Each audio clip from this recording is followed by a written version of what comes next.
अस्सलाम वालेकुम बच्चों, क्या हाल है? ठीक है। आज हम यूनिट नंबर 1 का फर्स्ट लेक्चर स्टडी करेंगे। फर्स्ट लेक्चर में एसोलो टॉपिक हैं introduction of physics and physical quantity. Physics के इंट्रोडक्शन में सबसे पहले हम डिस्कस करेंगे definition. The branch of science in which we deals the study of matter, energy and their mutual relationship। आप देख रहे होंगे मैंने 4 वर्ड को हाईलाइट कर लिया है। साइंस, मैटर, फिज़िक्स की डेफिनेशन आपको तब समझ आएगी अगर आप ये 4 वर्ड को समझेंगे।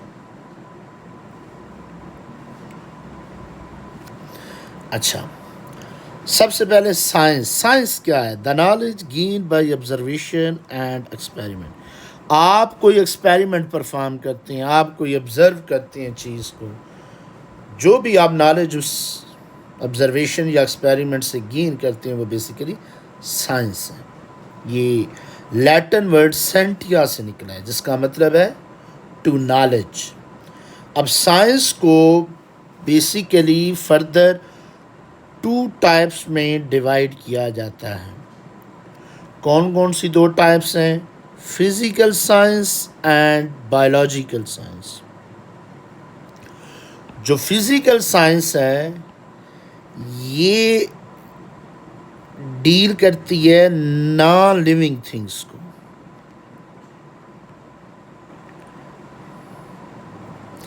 और जो बायोलॉजिकल साइंस है ये डील करती है लिविंग ऑब्जेक्ट्स को, लिविंग थिंग्स को।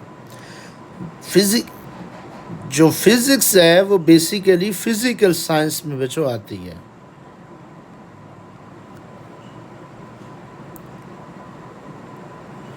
फिज़िक्स जो है वो बेसिकली फिज़िकल साइंस में आती है।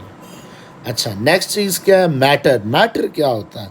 Anything which can occupy space, जो जगह घेरे उसको हम मैटर कहते हैं। मैटर की कितनी टाइप्स हैं? सर मैटर की 4 टाइप्स हैं। कौन कौन सी? Solid, liquid, gases, plasma. और फर्स्ट ईयर में आप सॉलिड को चैप्टर नंबर 7 में स्टडी करेंगे, लिक्विड और गैसेस को कलेक्टिविटी फ्लूइड्स कहते हैं चैप्टर 6 में, प्लाज्मा फर्स्ट ईयर में डिस्कशन में नहीं आएगा।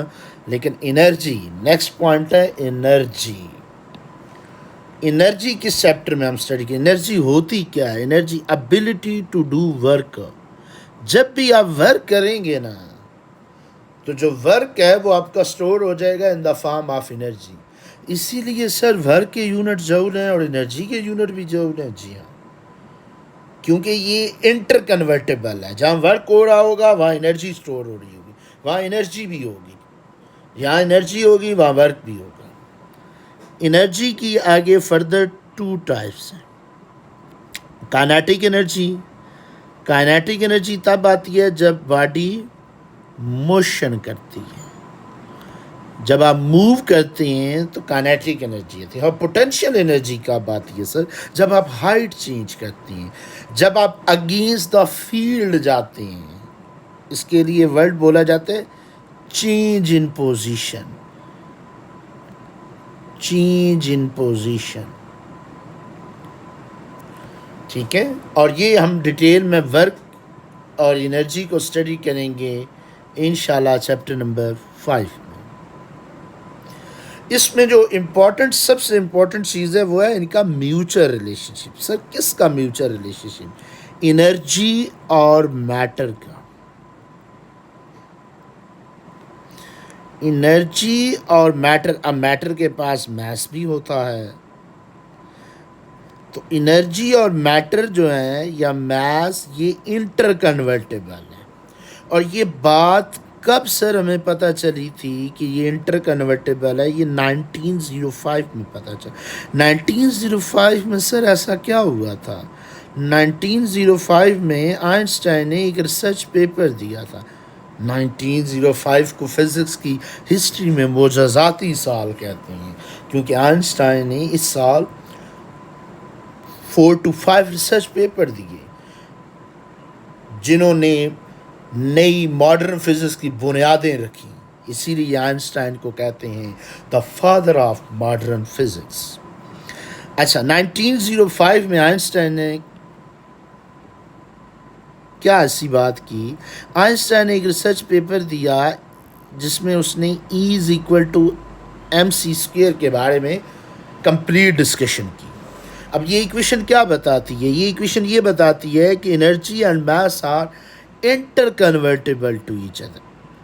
इसके लिए हम वर्ड बोलते हैं ट्रांसमुटेबल, यानी अगर आपके पास एनर्जी है आप उसको मैटर में या मास में शिफ्ट कर सकते हैं, और अगर आपके पास मास है उसको आप एनर्जी में कन्वर्ट कर सकते हैं। They are interconvertible to each other.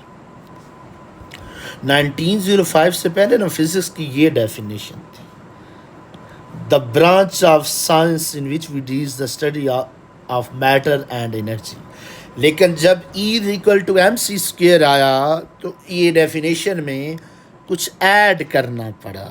क्या करना पड़ा? Add there mutual relationship. किसका किसके साथ रिलेशनशिप? एनर्जी और मैटर का। और ये हम डिटेल में पढ़ेंगे। अब स्टूडेंट यहाँ पे सोचते हैं कि सर एनर्जी और मास क्या कन्वर्टेबल है? बिल्कुल कन्वर्टेबल है बच्चों, मास एनर्जी में कन्वर्टेबल। इनका बार्टर सिस्टम है कि मास दो एनर्जी लो, एनर्जी दो मास लो। और ये हम डिटेल में पढ़ेंगे इन चैप्टर नंबर 14 इंशाल्लाह, जो कि लास्ट चैप्टर होगा। अच्छा, नेक्स्ट चीज़ क्या है? ऑब्जर्वेशन। ऑब्जर्वेशन बच्चों, जब भी कोई चीज़ आप ऑब्जर्व करते हैं, ऑब्जर्वेशन दो तरह की होती है। या तो वो क्वालिटेटिव ऑब्जर्वेशन होगी या वो क्वांटिटेटिव ऑब्जर्वेशन होगी। सर इसमें फ़र्क क्या है? कब हमें पता चलेगा कि ये क्वालिटेटिव ऑब्जर्वेशन है और कब हमें पता चलेगा जब कि ये क्वांटिटेटिव है?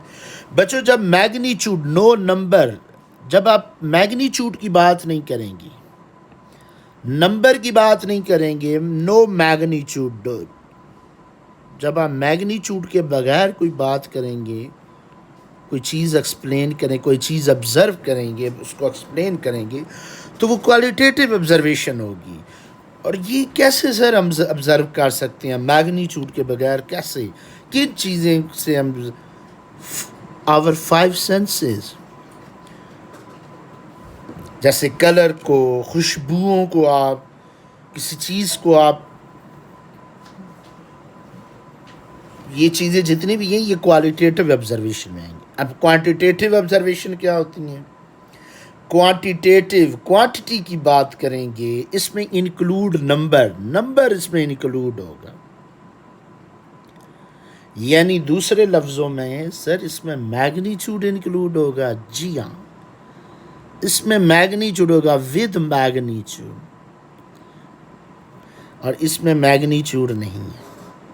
जैसे mass, time, distance, magnitude 5 kg, 10 second, 100 metre, ठीक है? तो एग्जाम्पल है। अच्छा, नेक्स्ट पॉइंट है मेजरमेंट। मेजरमेंट क्या होता है? The process of comparing unknown quantity with known standard unit.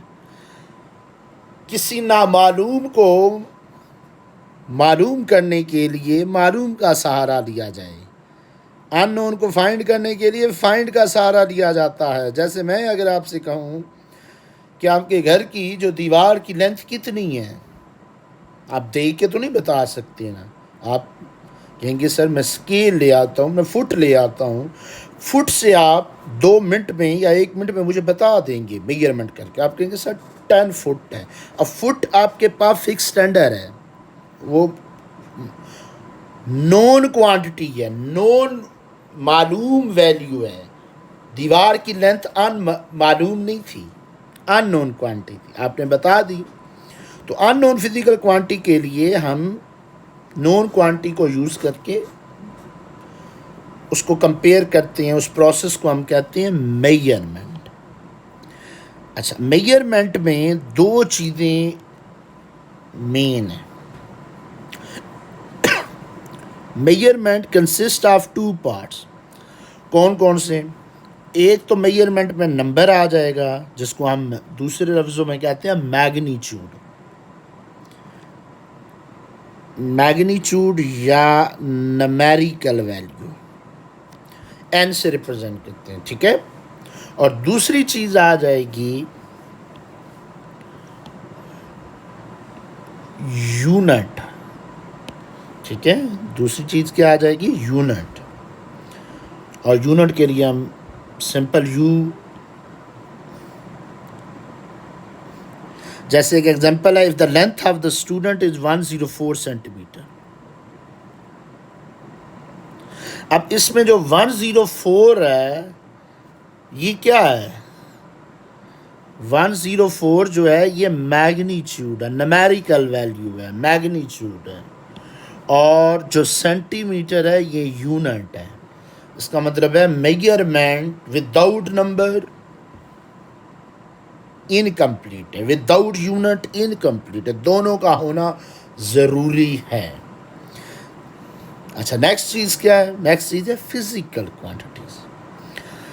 Physical quantities क्या होती हैं? All those quantity which are measurable. इसमें मेन जो 5 पॉइंट है ना, वो क्या है सर? वो मेजरेबल, जिनको आप मेजर कर सकते हैं, उनको हम फिजिकल क्वांटिटीज़ कहते हैं। जैसे लेंथ, मास, टाइम, टेम्परेचर, इन सारों को आप मेजर कर सकते हैं। सर एक बात है, जिनको हम मेजर नहीं कर सकते उनको हम क्या कहते हैं? उनको हम कहते हैं नॉन फिजिकल क्वांटिटी। उनको हम क्या कहते हैं? नॉन फिजिकल क्वांटिटी, यानी जिसमें जिनको आप मेजर नहीं कर सकते, इनको आप मेजर नहीं कर सकते, फिजिकल क्वांटिटी को मेजर कर सकते हैं, ठीक है। अच्छा, फिजिकल क्वांटिटी को जब आप मेजर करेंगे तो फिजिकल क्वांटिटी में मेजरमेंट करेंगे। मेजरमेंट में दो चीज़ें होती हैं, न्यूमेरिकल वैल्यू और यूनिट। यानी फिजिकल क्वांटिटी में दो चीज़ें होंगी, मैग्नीट्यूड भी होगा और यूनिट भी होगा। जैसे फॉर एग्जांपल मैं कहता हूँ कि आप दुकान पे जाएं और दुकानदार को कहें चीनी दे दें, और वो कहेगा कितने किलो चीनी चाहिए, केजी में बताओ, यूनिट बताओ, कितनी चाहिए, मैग्नीट्यूड भी बताओ। आप जस्ट कहें कि 5 चीनी दे दें, वो कहेगा 5 क्या, 5 ग्राम, 5 केजी, यूनिट तो बोलो ना। और अगर आप सिर्फ यूनिट कहते हैं, चीनी ग्राम दे दें, चीनी केजी दे दें, वो कहेगा कहना क्या चाहते हो, यूनिट भी तो मैग्नीट्यूड भी तो बोलो ना। तो इसका मतलब है कि एक चीज़ दूसरे चीज़ के बारे में के बगैर इनकम्प्लीट है। अच्छा, इन दोनों का जो प्रोडक्ट होगा न्यूमेरिकल वैल्यू और यूनिट का, एन और यू का, वो कांस्टेंट के इक्वल होगा। सर अगर कांस्टेंट के इक्वल है, ये एमसीक्यूज आ चुका है फेडरल बोर्ड में। सर क्या आया था MCQ? The product of numerical value and unit is always constant. अच्छा, नेक्स्ट चीज, अगर मैं यूनिट को इधर डिवाइड कर देता हूँ, एक नया एमसीक्यूज आ रहा है। वो क्या? कांस्टेंट को हटाएंगे तो प्रोपोर्शनैलिटी का साइन आएगा। नया एमसीक्यूज ये आया कि न्यूमेरिकल वैल्यू, मैग्नीट्यूड और यूनिट में क्या रिलेशन है? Sir inverse. ये भी एमसीक्यूज पूछा गया है। The relation between numerical value and unit is always inverse. अच्छा, इनवर्स रिलेशन क्या होता है? सर इनवर्स रिलेशन ये होता है कि एक चीज़ जब बढ़ती है ना तो दूसरी चीज़ कम होती है। अगर यूनिट बड़ा होगा तो न्यूमेरिकल वैल्यू कम होगी, अगर यूनिट छोटा होगा न्यूमेरिकल वैल्यू बड़ी होगी, ठीक है। जैसे मैं अब आपको एक एग्जांपल समझाता हूँ। मैं एक स्टूडेंट से कहता हूँ आपके बैग का मास कितना है, वो कहता है कि सर 5 kg, या वो कहती है सर 5 kg, मैं डेली 5 kg बैग मास उठा के लाती हूँ। दूसरे स्टूडेंट से पूछता हूँ आपके बैग का मास कितना है, वो कहता है कि 5000 ग्राम। अब दोनों बात इक्वल कर रही हैं, एक ही चीज़ कह रही हैं, मैथ्स दोनों इक्वल लेके आ रही हैं, लेकिन लफ्ज़ों में हेरा फेरी है। लफ्ज़ों में क्या हेरा फेरी है, यहाँ यूनिट ग्राम यूज़ किया गया, यूनिट छोटा यूज़ किया गया, ग्राम छोटा यूनिट है, उसके साथ जो न्यूमेरिकल वैल्यू आई वो बड़ी आई, 5000 नंबर बड़ा आया। और यहाँ पे केजी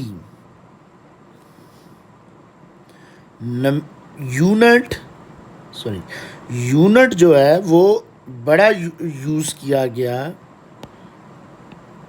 यहाँ पे 5 ग्राम, यूनिट 5 ग्राम बड़ा यूज़ किया गया, और जो न्यूमेरिकल वैल्यू आई वो क्या आई सर, वो छोटी आई।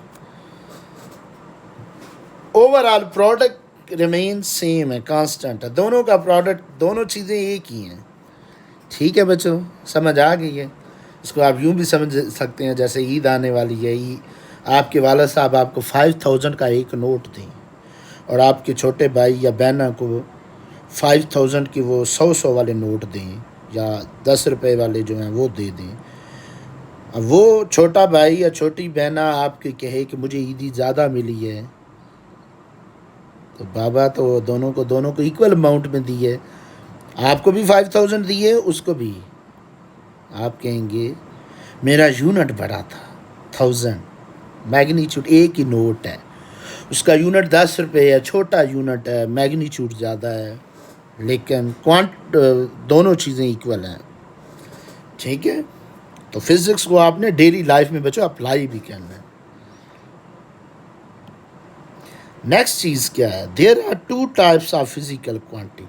फिजिकल क्वांटिटी की 2 टाइप्स हैं, वो कौन कौन सी? बेस क्वांटिटी, ये वही हैं जो 9th में पढ़ी, बिल्कुल वही हैं। बेस क्वांटिटी क्या होती हैं? बेस क्वांटिटी वो क्वांटिटी होती हैं which are the base of other quantity, जिनको एक्सप्रेस, यानी बाकी जो अदर क्वांटिटी होती हैं उनको डिफाइन करने के लिए आप बेस क्वांटिटी का सहारा लेते हैं। मैं अगर आपसे कहूँ कि ड्राइव्ड क्वांटिटी को बनाया कैसे जाता है, ड्राइव कैसे किया जाता है, आप कहेंगे सर बेस क्वांटिटी को यूज़ करके। जो derived quantity are those which are express in terms of base quantity. ठीक है, यानी जो बेस क्वांटिटी होती हैं, दूसरे लफ्ज़ों में ये फंडामेंटल होती हैं, ये बुनियादी हैं, ये एलिमेंट्री हैं।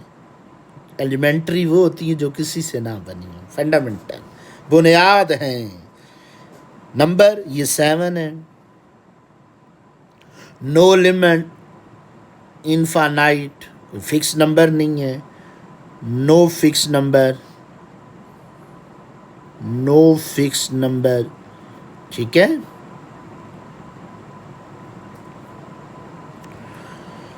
स्केलर क्वांटिटी, ये इंपॉर्टेंट पॉइंट। जो बेस क्वांटिटी होती हैं ये सारी की सारी स्केलर क्वांटिटी होती हैं। सर स्केलर वही नहीं होती जिनका जस्ट मैग्नीट्यूड से हमें बात समझ आ जाती? जी हाँ, यानी जो बेस क्वांटिटी होती हैं इनको एक्सप्लेन करने के लिए आपको जस्ट मैग्नीट्यूड बोलना पड़ता है। मैथ्स कितना है? 5 ग्राम। आपको ये नहीं कहना पड़ता 5 ग्राम नॉर्थ साइड पे, 5 ग्राम साउथ साइड पे। ठीक है, जस्ट मैग्नीट्यूड। लेकिन जो ड्राइव्ड होती हैं वो वो स्केलर भी हो सकती हैं, वो वेक्टर भी हो सकती हैं। ठीक है, उनमें से कुछ स्केलर होंगी और कुछ वेक्टर होंगी। और नीचे एग्जांपल लिखी हुई हैं, base quantity 7 and length, mass, time, electrical intensity of light, temperature, amount of substance, और derived quantity force, momentum, energy. ठीक है, तो आज का लेक्चर हम यहाँ पे वाइंड अप करते हैं। तो कल हम इंशाल्लाह जो नेक्स्ट लेक्चर होगा उसमें हम आगे फर्दर डिस्कशन करेंगे। ओके बच्चों, टेक केयर, अल्लाह हाफिज़।